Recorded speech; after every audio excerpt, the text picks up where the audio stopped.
Ang programang ito ay hatid sa inyo ng Air 21. Sagot ko, padala mo!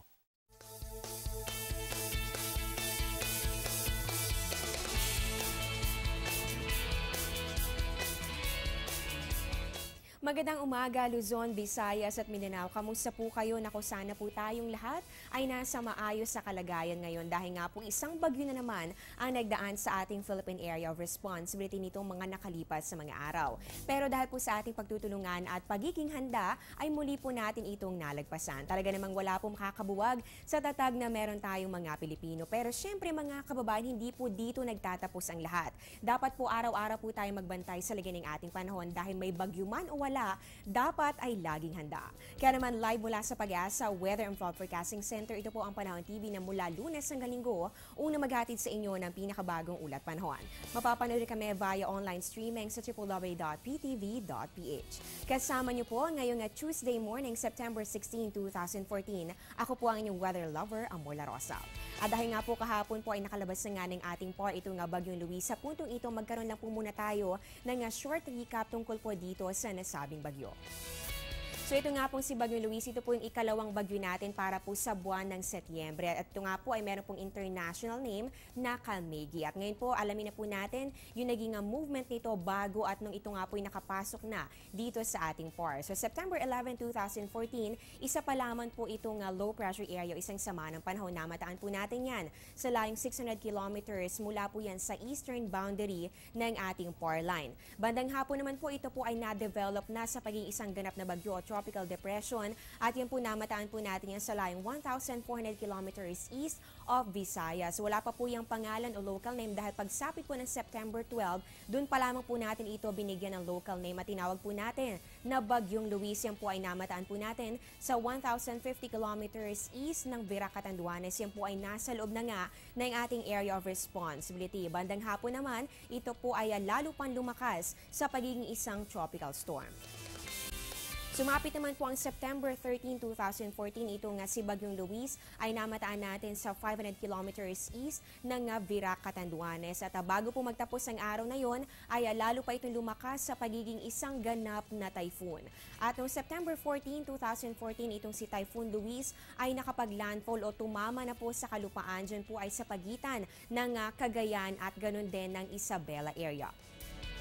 At kahapon lamang po, September 15, 2014, itong si Typhoon Luis ay nakalagpas na po dito sa ating landmass. Ibig sabihin po nito, yan po ay nasa West Philippine Sea na at patuloy po ang paglayo dito sa ating bansa. At alas 11 nga po ng umaga o bago po magtanghali kahapon, ito po nga mata ng nasabing bagyo ay nasa labas na ng ating Philippine Area of Responsibility. So yan po ang naging movement nito po nga si Bagyong Luis sa binantayan po natin itong mga nakalipas sa oras. At dahil nga po dito kay Bagyong Luis, alamin na po natin ang naging epekto nito dito sa ating bansa sa pamamagitan po ng update na inilabas ng NDRRMC o National Disaster Risk Reduction and Management Council. So ito po ang update ng NDRRMC. As of 4 p.m. po kahapon, September 15, umabot na po ng higit 3,000 pamilya o katumbas ito ng higit 17,000 katao ang naapektuhan at inilikas sa mga evacuation centers sa Regions 1, 2, 3, 4A at ganoon din sa CAR at National Capital Region. Samantala, 10 insidente naman po ang naitala mula po yan sa pananalasa ng Bagyong Luis. So 4 po dito ay flash flood, isang overflowed spillway, 2 landslides, 2 maritime incidents at isang insidente ng collapsed structure. At para po sa casualties, 3 katao po ang naitala nating nasawi, 5 ang sugatan at higit 100 naman po ang nailigtas, habang 3 pa rin ang nawawala. Dyan po yan sa Region 8 at ganoon din sa National Capital Region. At para nga po maiwasan po ang sakuna o para po sa preparedness na ginawa po natin, nakapag-cancela na rin ng biyahe mula pa noong September 13 at nakapagtala po tayo ng total of 43 canceled flights. At para naman po sa ating status of strandees, as of 4 p.m. po kahapon, total of 708 passengers, 16 vessels, 83 rolling cargos at 6 motor bangkas ang na-stranded o hindi po nakabayahe. Samantala, 12 kalsada naman at 3 tulay naman po ang hindi madaanan dahil po yan sa nangyaring flash floods at ganun din sa landslides. Diyan po yan sa Regions 1, 3, 5 at ganun din sa Cordillera. So yun po, patuloy po kayong tumutok dito lang po sa Panahon TV para po malaman po natin iba pang updates tungkol po sa naging epekto o impact ng nagdaang bagyo. Yan nga po ang Bagyong Luis. At ngayon po alamin na po natin anong oras nga ba sisikat si Haring Araw. Para po sa ating sunrise, yun po ay 5:44 ng umaga at ang sunset po natin ay 5:57 ng gabi.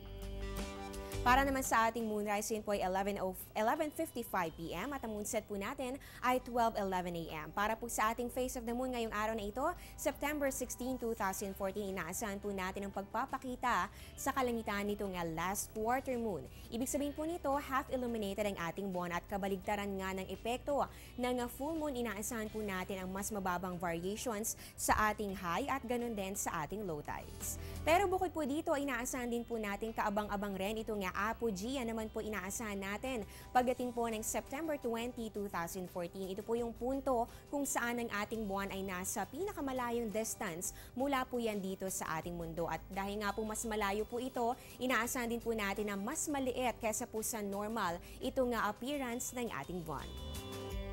Ngayon po, pag-usapan naman po natin ang magiging lagay ng ating tides. Ito na po ang tidal predictions courtesy of NAMRIA. So ito po ay applicable, yan po ay sa Manila Bay. So ito pong high tide po natin, 2:34 po ng madaling araw, yan po ay aabot ng 1.02 meters. At ang low tide po natin na aabot ng 0.22 meters, yan naman po ay sa ganap na 11:23 ng umaga. Magbabalik pa po ang Panahon TV pagkatapos ng ilang mga paalala.